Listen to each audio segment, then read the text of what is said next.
नमस्ते दोस्तों, मेरा नाम है राज और आप देख रहे हैं मेरा यूट्यूब चैनल स्लो लर्नर। आज का वीडियो एक कंपनी का एनालिसिस वीडियो है। कंपनी का नाम है एनडीआर ऑटो कंपोनेंट्स, जिसका आज हम एनालिसिस करेंगे। ये company four wheelers and two wheelers, उनकी जो सीट्स हैं उसका फैब्रिकेशन और मैन्युफैक्चरिंग, जो उसका स्केलेटन होता है उसका पूरा काम करते हैं। और साथ में ये टू व्हीलर और फोर व्हीलर के लिए सीट्स भी बनाते हैं। तो ये इनका सिंपल सा बिजनेस मॉडल है। ये ऑटो इंडस्ट्री से रिलेटेड है और इनका जो बिज़नेस है वो B to B business model है, जो जैसा कि मैं इनकी वेबसाइट पे देख पा रहा हूँ और कॉन कॉल में बताया गया है। तो ये B to B business model है।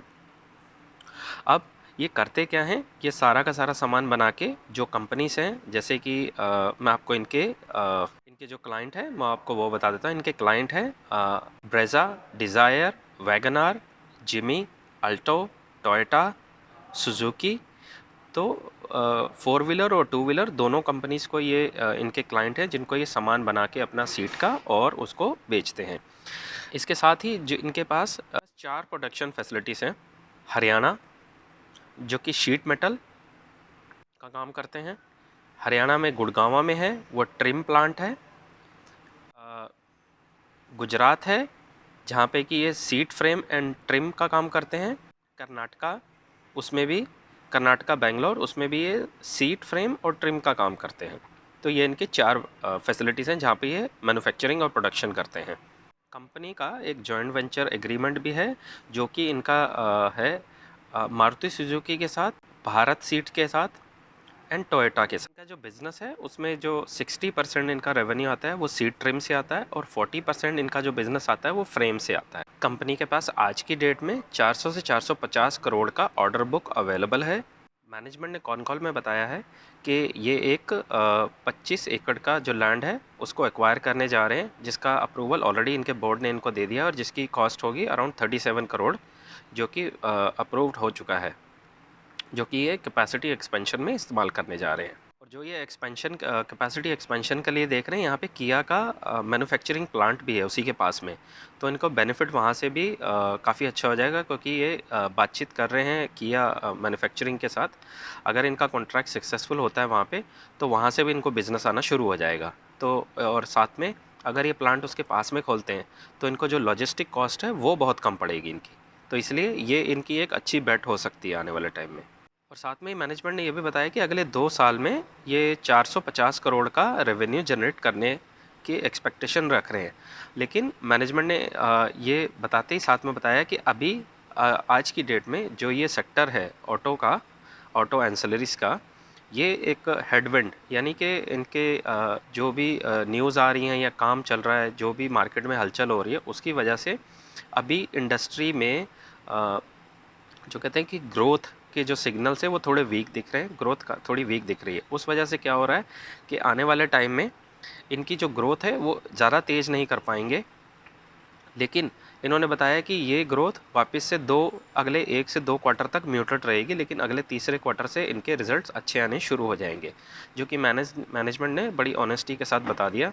हालांकि बहुत सारी जो मैनेजमेंट है वो छुपाना चाहती हैं और गोलमोल करके आंसर देती है, लेकिन मैनेजमेंट ने सीधा सीधा बता दिया, जो कि एक अच्छी चीज़ लगी मुझे।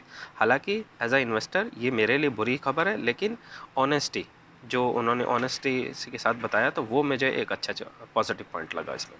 और मैनेजमेंट ने एक रेफरेंस में ये भी बताया है कि जो मारुति कंपनी है इंडिया में द बिगेस्ट सेलर। मैनेजमेंट ने कॉन कॉल में ये भी बताया मारुति का रेफरेंस लेके कि आप अगर देखेंगे मारुति के रिज़ल्ट, तो उनकी जो इन्वेंट्री है 70 टू 80% जो इन्वेंट्री है वो क्लियर हो गई है, जो कि एक अच्छा साइन है इंडस्ट्री में आने वाले टाइम में।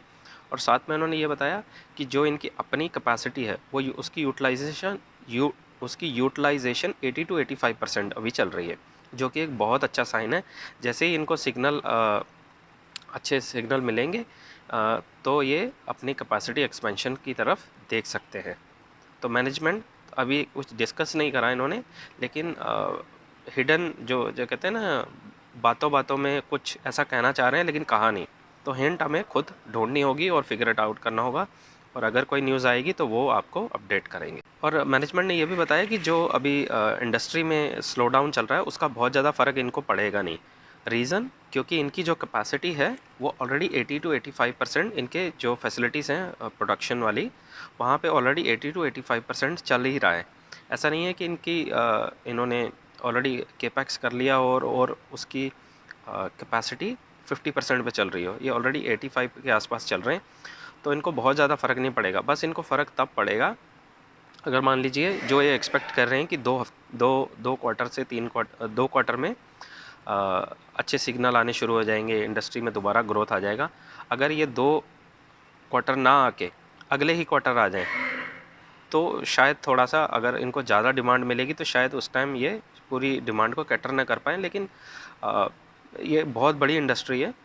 मैनेजमेंट ने ये भी बताया कि जो किया की फैसिलिटी है, जहाँ पे किया मैन्युफैक्चरिंग प्लांट है, उस प्लांट के पास में जो ये लैंड एक्वायर करने जा रहे हैं, उसके कैपेसिटी एक्सपेंशन के लिए ये और ज़्यादा पैसा खर्च करेंगे, जिससे कि इनकी जो बिज़नेस है वो 250 करोड़ से 300 करोड़ और बढ़ेगा, जो कि इनके रेवेन्यू में यानी कि टॉप लाइन में अगले 1 साल में दिखना शुरू हो जाएगा। उसमें एक चीज़ मैं मिस कर गया था डिटेल में, सन शेड्स भी बनाते हैं ये, सीट के फ्रेम बनाते हैं, जो कि मैंने पहले आपको बताया, सीट के ट्रिम्स हो गए। तो ये टोटल 3 प्रोडक्ट्स बनाते हैं। कंपनी के वेबसाइट पे चलते हैं और चल के इसके ना एक बारी फंडामेंटल्स देख लेते हैं कैसे दिख रहे हैं। दोस्तों, मैं देख रहा हूँ आप लोग मेरा वीडियो देखते हैं, प्लीज़ आपसे रिक्वेस्ट है आप इसको लाइक कर दीजिए, सब्सक्राइब कर दीजिए और बेल आइकन को दबा दीजिए, ताकि जब भी कभी मेरा कोई वीडियो आए, जब भी मेरा वीडियो आएगा आपको नोटिफिकेशन मिलेगा और आपकी और मेरी जो सीखने की जर्नी है वो नॉन स्टॉप चलती रहेगी। तो प्लीज़ आप सब्सक्राइब कर दीजिए और इस चैनल को आपके सपोर्ट की बहुत ज़रूरत है। फंडामेंटल्स में ये जो कंपनी है ये एक स्मॉल कैप है, 1875 करोड़ के मार्केट कैप पे है। कंपनी का जो स्टॉक है 43 के पी पे है और इंडस्ट्री का है 26, तो इंडस्ट्री से महंगा है और प्राइस टू बुक 6 का है। कंपनी का पी 43 है, जो कि इंडस्ट्री से ऑलमोस्ट डबल है। तो इसको ऐसे इंडिविजुअली देख के नहीं जज कर सकते बहुत महंगा है सस्ता है, तो ओवरऑल कॉन्टेक्स्ट में देखना होगा। प्राइस टू बुक है जो वो 6 है, 6.5, और 3 साल की ग्रोथ 74% है। सीधा आगे चलते हैं और इसका क्वार्टरली रिजल्ट देखते हैं, जो कि इन्होंने बताया कि इंडस्ट्री अभी हेडविंड है, लेकिन फिर भी देखिए इनके क्वार्टरली रिजल्ट बहुत अच्छे से बढ़ते ही जा रहे हैं। हाँ, इनके थोड़े से म्यूटेड हैं पिछले 3 क्वार्टर से, लेकिन फिर भी हायर इनके रिजल्ट्स हैं, यानी कि जो हाईएस्ट रेवेन्यू उसके आसपास ही ये ट्रेड कर रहे हैं, रिज़ल्ट आ रहे हैं।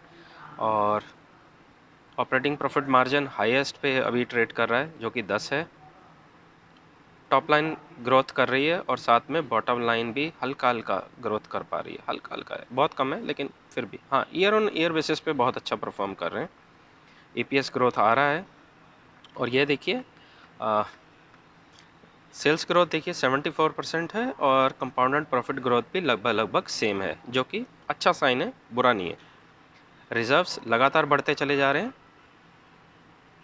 डेटर्स डे, इन्वेंट्रीज, डेट और डेज पेबल सब ठीक है। 73% का होल्डिंग है प्रमोटर का और अराउंड 27% इनका होल्डिंग है पब्लिक का, जो कि ठीक है। फंडामेंटल्स ठीक हैं अभी तक। एक बार चार्ट पे इसको देख लेते हैं। फ्रेंड्स, एक आपको डिस्क्लेमर देना चाहता हूँ, जो ये कंपनी मैं डिस्कस कर रहा हूँ, प्लीज़ आप इसको किसी भी तरह का रिकमेंडेशन कंसिडर ना करें, क्योंकि मैं कोई सेबी रजिस्टर्ड एनालिस्ट नहीं हूँ।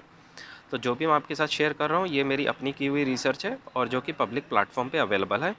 तो प्लीज़ आप शेयर बाज़ार में कोई भी काम करने से पहले अपने फाइनेंशियल एडवाइज़र से पूछ लें और उसके बाद ही करें, क्योंकि शेयर बाज़ार एक रिस्की जगह है और यहाँ पे आपको लॉस भी हो सकता है। गाइस, इसको मैंने इसकी सारी डिटेल्स मैंने एक्सेल शीट पे एंटर करी है। अब इसको एक फ्रेम बनाने की कोशिश करते हैं, वैल्यूएशन वाइज, कंपनी का सेल्स ग्रोथ और बिजनेस मॉडल, इन सब चीज़ों को हम एक जगह कंसिडर करते हैं और कंपनी को एक रेटिंग देने की कोशिश करेंगे कि ये कंपनी किस कैटेगरी में हमें लगती है आज की डेट में। कंपनी का मार्केट कैप स्मॉल कैप है और सेल्स ग्रोथ 74% है। सेल की जो ट्रैजेक्टरी है वो स्टेबल है और ग्रोविंग हो रही है, लेकिन जो क्वार्टर ऑन क्वार्टर बेसिस पे फ्लैट है इस टाइम सेल। ROE अच्छा है, प्राइस टू बुक ठीक है, थोड़ा सा महंगा है, लेकिन कंपनी का जो पी बहुत ज़्यादा एक्सपेंसिव नहीं है, ऐसा नहीं है कि मतलब ओवरली एक्सपेंसिव है, तो ठीक है, थोड़ा महंगा है, लेकिन जैसे ही इसके रिज़ल्ट अच्छे आ जाएंगे तो ये सस्ता हो जाएगा। और इसके सेल्स ग्रोथ वर्सेस इसका कंपाउंडेड प्रॉफिट ग्रोथ का जो रेशोज़ हैं वो इक्वल है। तो जितनी स्पीड से कंपनी सेल्स ग्रोथ कर रही है उतनी ही स्पीड से प्रॉफिट ग्रोथ कर पा रही है। कुछ कंपनीज आपने देखा होगा जिनकी सेल्स ग्रोथ 40% होती है, लेकिन प्रॉफिट कंपाउंडेड प्रॉफिट ग्रोथ 60% होती है, वो कंपनीज कंसिडर बहुत अच्छी करी जाती हैं। ओवरऑल इसको कैटेगरी अगर मैं देना चाहूँ तो मैं इसको दूंगा very good company, not very very good, very good company है। तो ओवरऑल इस तरीके से आप अपनी रिसर्च करके और कंपनी के प्रति आप एक अपना माइंड फ्रेम तैयार कर सकते हैं कि ये कंपनी किस कैटेगरी में आती है, जैसे कि वीक, गुड, वेरी गुड और वेरी वेरी गुड। तो इस तरीके से मैं कंपनीज़ को एक पूरे सेक्टर को स्कैन कर रहा हूँ, पूरे सेक्टर को स्टडी कर रहा हूँ, और धीरे धीरे जैसे ही मेरे पास अच्छी एक लिस्ट तैयार हो जाएगी तो मैं आपके साथ शेयर करूँगा कि इस सेक्टर का सबसे हाईएस्ट ग्रोथ वाला जो कंपनी है वो कौन सी है, विद वैल्यूएशन, विद उसका चार्ट एनालिसिस, और जो कंपनी के वैल्यूएशन और फंडामेंटल्स टेक्निकल एनालिसिस पे। तो ओवरऑल इसका मिक्सचर निकाल के हम देखेंगे कि कौन सी कंपनी ज़्यादा अच्छी बेटर दिख रही है हमें। तो गाइस ये था मेरा आज का वीडियो। आई होप मेरे इस वीडियो से आपको काफ़ी मदद मिली होगी। मिलते हैं अगली वीडियो में, तब तक के लिए सीखते रहिए, खुश रहिए, इन्वेस्ट करते रहिए। Thank you.